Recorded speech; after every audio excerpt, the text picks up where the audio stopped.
Welcome to Chillin' 101. We hope this video helps. You start by confirming your cellular data is on and your plan allows tethering. This avoids mid-transfer cutoffs.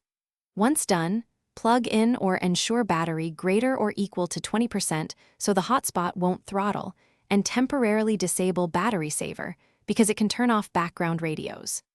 Now open settings, then the hotspot or personal hotspot menu. This is where you set the network name and security. Make sure to choose WPA2 or WPA3 for security so unauthorized users can't. You now configure the hotspot details so devices can connect safely and predictably. First, enter an SSID that's short and recognizable. This prevents confusion when multiple networks appear.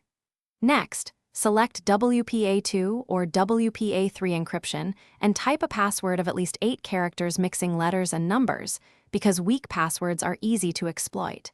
Then decide the band. Choose 4 GHz for range or 5 GHz for speed when nearby. Once configured, toggle the hotspot on and watch for the actives. You finish by connecting a device.